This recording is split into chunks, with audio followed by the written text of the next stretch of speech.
करोति वाचालं पंगुं लंघयते गिरिं यत्कृपातमहं वन्दे परमानन्दमाधवं नीलाम्बुजश्यामलकोमलाङ्गं सीतासमारोपितवामभागं पाणौ महासायकचारुचापं नमामि रामं रघुवंशनाथं।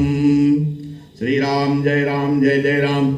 बोलो थोड़ा हम लोग हमारे साथ आप लोग थोड़ा जयकारा लगाइए। जय जय श्री राम, जय श्री राम, जय जय श्री राम, जय श्री राम, जय जय श्री राम, जय जय श्री राम। भारत माता की जय, भारत माता की जय, भारत माता की जय। वंदे मातरम, वंदे मातरम, वंदे मातरम। हिंदुस्तान जिंदाबाद, हिंदुस्तान जिंदाबाद, हिंदुस्तान जिंदाबाद। आज हमारे क्षेत्र में हिंदू सम्मेलन हो रहा है। हमारा देश हिंदू बहुल है, फिर भी इसकी आवश्यकता पड़ गई। तो हम सबसे पहले अपने कार्यक्रम की अध्यक्षता कर रहे माननीय राजेश जी और हमारे जो मुख्य अतिथि हैं माननीय वीर भान जी और हमारी जो मातृशक्ति के हैं रूपा सिंह जी और रूपम सिंह जी और हमारे जो कार्यक्रम के और ऑर्गेनाइजर हैं जय बाबू जी, मनोज जी, और हमारे जो क्षेत्र के जो है संघ चालक शायद रमाशंकर सिंह जी हैं, और हमारे पाठक जी BN पाठक जी जो हैं संघ से जुड़े लोग। तो हमने बहुत ज़्यादा संघ में तो कार्य नहीं किया है, लेकिन 1977 से जब यहाँ विश्व हिंदू परिषद का शायद तीसरा सम्मेलन था माघ मेला या कुंभ मेला में, उस समय से हम यहाँ सक्रिय हैं। और उस समय वास्तव में जब हम लोग पढ़ते थे तो गर्व से कहो हिंदू कोई अपने को नहीं कहता था, आपस में हिंदू इकट्ठा नहीं कहते थे, और हिंदू अगर कोई मुस्लिम खड़ा है तब तो और नहीं बोलते थे।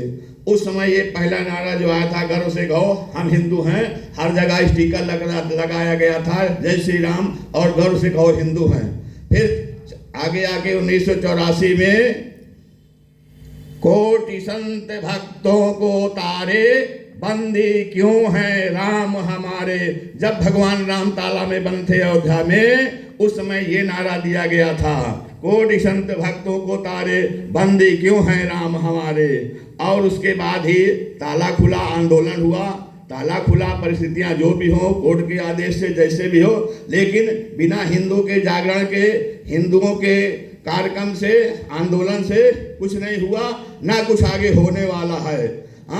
और फिर उसके बाद सारी घटनाएं आप लोगों ने देखा ही है कैसे क्या हुआ।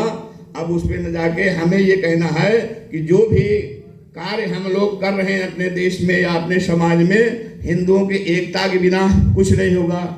अब उसमें आप देखें आज़ादी के समय यदि हम जाते हैं 1947 में, तो हमारे देश भारत माता का बंटवारा क्यों हुआ?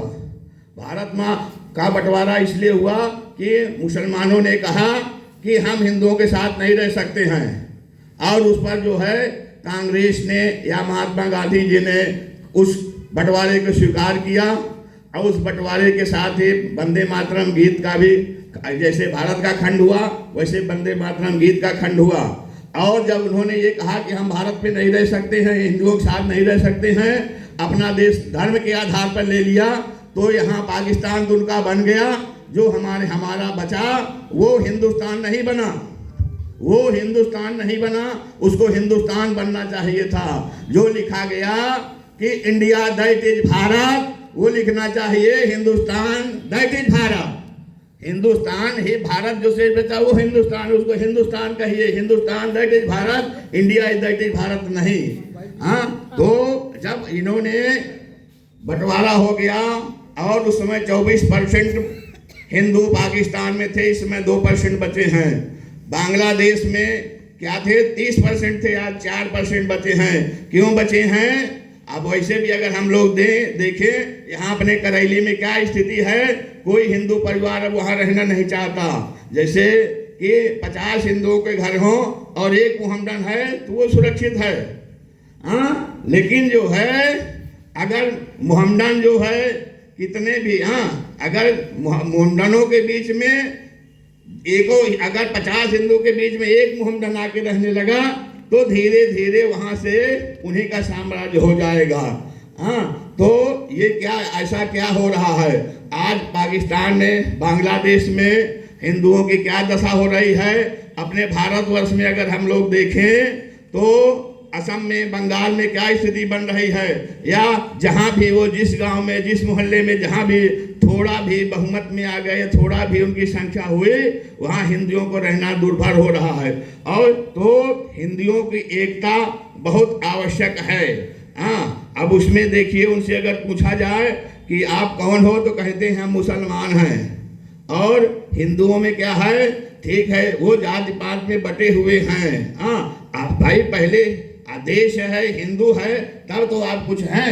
तो हिंदुओं की एकता बहुत आवश्यक है। हाँ, अब आप उसमें लीजिए जो है जो है, अब जब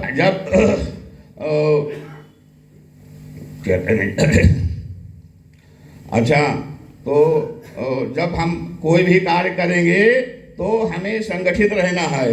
जब हम संगठित रहेंगे तभी जो है, अच्छा, एक बात ये है कि भारतवर्ष को हिंदू राष्ट्र होना चाहिए, और हिंदू राष्ट्र के साथ साथ जब हिंदू राष्ट्र होगा तभी भारतवर्ष हिंदू राष्ट्र होने का मतलब यह है कि जो हमारा लोकतंत्र है, वोट का अधिकार है, उसमें मोहम्मदनों को वोटिंग राइट छीन लेना चाहिए, उनको वोटिंग राइट नहीं दियाना चाहिए, क्योंकि ये लोकतंत्र है।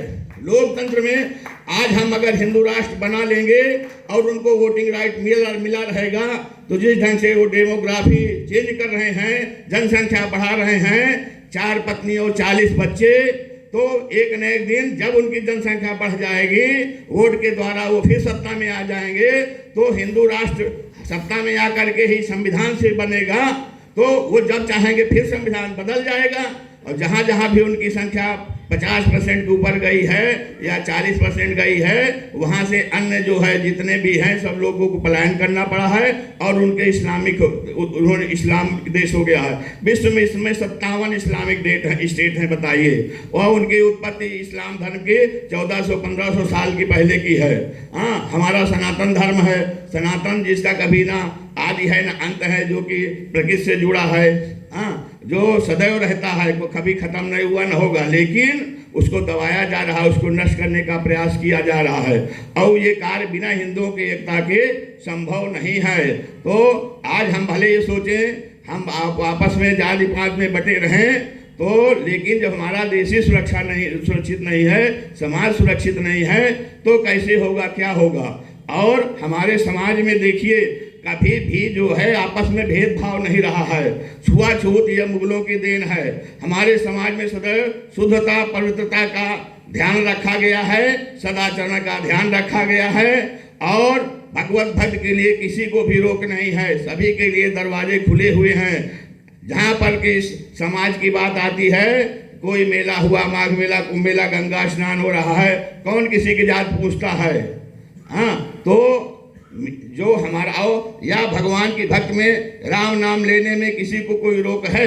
और जब आदमी का कोई भी है, जब किसी का आज हमारे समाज में शुद्धता, पवित्रता पे ध्यान दिया गया है, सदाचार पे ध्यान दिया गया है, और जिसने जब कभी कोई शुद्धता, पवित्रता, सदाचार से रहा है, सत्य आचरण किया है, तो उसकी सभी की पूजा हुई है। इसमें कोई भी जाति भेद कहीं नहीं आता है। और हमारे यहाँ जो जातियाँ लोग आपस में कह रहे हैं, कहीं भी आपस में समाज में कोई द्वेष नहीं है। राजनीति में द्वेष आ जाता है, राजनीति करके द्वेष कर देते हैं। तो हमें हिंदू हो करके, एक हो करके एकत्रित रहना है। और लोकतंत्र में वोट का महत्व है, शासन सत्ता का महत्व है। जब हम एकत्रित होकर वोट देंगे, वोट करेंगे, हम एकत्रित रहेंगे, तो तभी हम कुछ कर पाएंगे। सीधी सी बात है कि हिंदू राष्ट्र ऐसे नहीं बनेगा, हिंदू राष्ट्र कहने से नहीं बनेगा। हिंदू राष्ट्र के लिए हमें जो है एकत्रित होना पड़ेगा, एक जगह एक राय से कार्य करना पड़ेगा। हाँ, और हिंदू राष्ट्र के साथ हमारी ये मांग है, ये हमारी ये सलाह है कि सब लोग ऐसा प्रयास करें कि जब हिंदू राष्ट्र होगा उसी समय उनकी वोटिंग पावर खत्म की जाएगी। वोटिंग पावर उनकी खत्म होना चाहिए, अब तभी वो नियंत्रण में आएंगे, अन्यथा वो जनसंख्या उनकी बढ़ती रहेगी। हम आप 2 बच्चे 1 बच्चे में हैं और वो 4 बीवी और 40 बच्चे में हैं। अब हमने तो एक जगह सुना था, कहीं सोशल मीडिया में आ रहा था कि एक मोहम्मदन स्त्री कह रही थी, उससे पूछा गया कि आप इतने बच्चे क्यों पैदा कर रहे हैं, तो उसने कहा क्या दिक्कत क्या है इसमें, अरे सब भगवान तो करते हैं, अल्लाह तो करते हैं, पालते पोसते हैं, लेकिन देखिए हमारी मोदी और योगी सरकार ऐसी है कि वो खुद ही पाल पोस रही है, फ्री खाना दे रही, फ्री मकान दे रही, फ्री गैस दे रही, फ्री शौचालय दे रही, फ्री बिजली दे रही, फ्री पढ़ाई कर रही है, हाँ फिर रोजगार दे रही है, लोन दे रही। क्या दिक्कत है 40 करने में? हमें अब कोई दिक्कत नहीं, इस समय तो और अच्छा है, रोजगार की कोई चिंता नहीं, रहने की कोई चिंता नहीं है। लेकिन हमारा जो हिंदू समाज है वो इस पे नहीं जा रहा है। कहीं जो है जो सरकारी योजनाएं हैं वो लाभ लेने के लिए वो सब आगे हैं, एक भी नहीं छोड़ते हैं। कालवन अस्पताल में चले जाइए, भरे पड़े हैं, हमारे हिंदू लोग नहीं जाएंगे, नर्सिंग होम में जाएंगे। हाँ, अब वो देखिए कोई नर्सिंग होम में दिखाई दे तो आप बताइए उनको, उनके कोई ऑपरेशन कहीं हो रहे हैं बच्चे होने पे आप बताइए। सारे हिंदू के बच्चों के जो होते हैं तो उन्हीं महिलाओं के ऑपरेशन होते हैं। मोहम्मदन की कितनी महिलाओं के ऑपरेशन होते हैं, सब अस्पताल में घुसे पड़े हैं, डॉक्टरों को भड़का डेट भड़का के सारा लाभ ले रहे हैं और गाली भी दे रहे हैं। क्यों? मोदी योगी हिंदूवादी हैं इसलिए उनको गाली भी दे रहे हैं, और जो विपक्ष के हमारे लोग हैं कुछ नहीं बोल रहे हैं। आज बांग्लादेश में क्या हो रहा है, दीप चंद्र जो थे, हाँ, तो वो दलित थे, दलित समाज के थे, लेकिन हिंदू के कारण उनको वहाँ मार करके और जला दिया गया। सोशल मीडिया में तस्वीरें आई हैं, बड़ी भयानक विभत्स तस्वीरें हैं, देखने लायक, देख करके मन विचलित होता है, कितना होता है, क्या किया जाए। हाँ, फिर दूसरा जो अमित मंडल को उन्होंने हत्या किया वो ओबीसी समाज का था, लेकिन हिंदू होने के कारण हुआ है ना। और हमारे यहाँ जो इंडिया में, भारतवर्ष में क्या है, हिंदुस्तान में क्या है कि जो लोग आवाज उठा रहे हैं, लेकिन जो अपने को सेकुलर कहते हैं वो बहुत ज़्यादा करेंगे, स्टेटमेंट जारी कर देंगे ये अत्याचार हो रहा है, सरकार कुछ कर नहीं रही है। हाँ, वैसे हो तो कोई बात हो, राम मंदिर बन रहा हो, सीए आ रहा हो तो आप आंदोलन करोगे, आप चौराहे पहुंच जाओगे। हाँ, लेकिन इस मुद्दे पे आप क्यों नहीं निकल रहे हो? आप भी निकलो, आप हिंदू नहीं हो क्या? तो सबसे ज़्यादा तो हम लोगों में जो सेकुलर हैं तो हिंदू ही सेकुलर होता है, कोई इस्लामिक सेकुलर नहीं होता है। तो सीधी सी बात है कि भारतवर्ष में जो वंदे मातरम न बोलेगा, जो भारत माता की जय नहीं बोलेगा, तो उसके वोटिंग राइट नहीं रहने चाहिए। हिंदू राष्ट्र तभी होगा जब हम लोग संगठित रहेंगे और हिंदूवादी सरकार बनेगी। सरकार क्या करेगी? जब वो जान रही कि हमको सपोर्ट मिलेगा तभी तो आगे बढ़ेगी। जब वो जान रही हमें कोई सपोर्ट नहीं मिलेगा तो वो क्या करेगी? भाई राजनीति में जो है, सत्ता में तो उनको रहना ही है, कम से कम सत्ता में अगर हिंदूवादी लोग हैं कुछ तो करेंगे, जितना है उससे ज़्यादा तो नहीं बिगड़ने देंगे। लेकिन उनको पावर देने के लिए अगर हम आप संगठित नहीं हैं तो कैसे वो कार्य करेंगे? संविधान में बहुत संशोधन बहुत आसान है, कठिन तो नहीं है, लेकिन ये कि वो पावर हाथ में आना तो कठिन है, और वो पावर हम आप हाथ में देंगे जब हम संगठित रहेंगे तो उनको बहुमत देंगे, और वो जब हिंदू राष्ट्र को प्रस्ताव लाएंगे तो उसी समय वोटिंग राइट उनके खत्म होंगे। अन्यथा आप कुछ भी करिए, जनसंख्या कानून बनाइए, कुछ भी करिए, वो सब में लड़ने के लिए तैयार हैं। हाँ, एक अन्य सेकुलर दल हैं, कोई बोलने के लिए उस पर तैयार नहीं है, उनको बढ़ावा दे रहे हैं वोट के लिए। हाँ, तो उसका केवल एक मैटर, अच्छा हिंदू में ही सेकुलर हैं तो उन सेकुलरों से हमें लड़ना, हमें उनसे नहीं लड़ना है, हमें तो जो सेकुलर बनते हैं उनसे लड़ना है। जब भारत पाकिस्तान का बंटवारा हो गया, वो इस्लाम धर्म के आधार पे, और वो पाकिस्तान चले गए तो हिंदुस्तान क्यों नहीं बना भाई? हाँ, इंडिया दैट इज भारत ये क्यों लिखा गया? हिंदुस्तान दैट इज भारत लिखा जाता, हिंदुस्तान शब्द क्यों नहीं उसमें संविधान में लिखा गया? हाँ, तो हमारा कहने का मतलब यही है, और हमारी मांग भी यही है कि हिंदू राष्ट्र होना चाहिए, वोटिंग अधिकार उनका समाप्त होना चाहिए, और बाकी ये जनसंख्या नियंत्रण वो सब कानून तो अलग चीजें हैं। और उसके लिए हम लोगों को बिल्कुल एकत्रित होना है, एक जगह रहना चाहिए। हमारे आपस के मतभेद बहुत ज़्यादा नहीं है, सारी सुविधा सरकार दे रही है। पढ़ने की लिखने की जनसंख्या हम लोग भी बढ़ा सकते हैं। 3 बच्चे 3 बच्चों की सारे संत लोग, सारे समाज के लोग आह्वान कर रहे हैं। तो लेकिन हिंदुओं को भी सोचना चाहिए, जैसे मोहम्मदन स्त्री कोई कह रही थी कि भाई सारी सुविधा सरकार दे रही है, क्या नहीं दे रही है, खाने को पीने को हर चीज सुविधा दे रही है, तो काहे चिंता करते हैं। फिर हम लोग तो भगवान के भरोसे के पालन पोषण भगवान करते हैं, उससे ज़्यादा हमारा ये सनातन है विचार। तो हमारे लोगों को जनसंख्या वृद्धि पे भी आना चाहिए, 4 बच्चे, और ये संगठन हम लोगों को संगठित जरूर रहना चाहिए।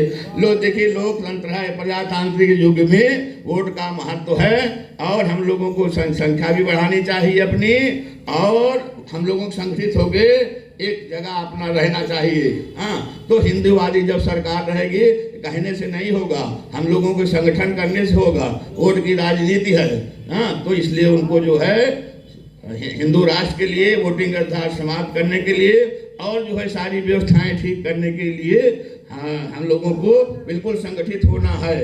हाँ, और इसमें जो आरएसएस का परिवार है वो सक्रिय रूप से लगे हुए हैं, निष्काम भाव से लगे हैं उनके स्वयंसेवक, और हम लोगों को उनको सहयोग करना चाहिए, समाज को। और हमारा अब यही हमारा कहना है। श्री राम, जय राम, जय जय राम।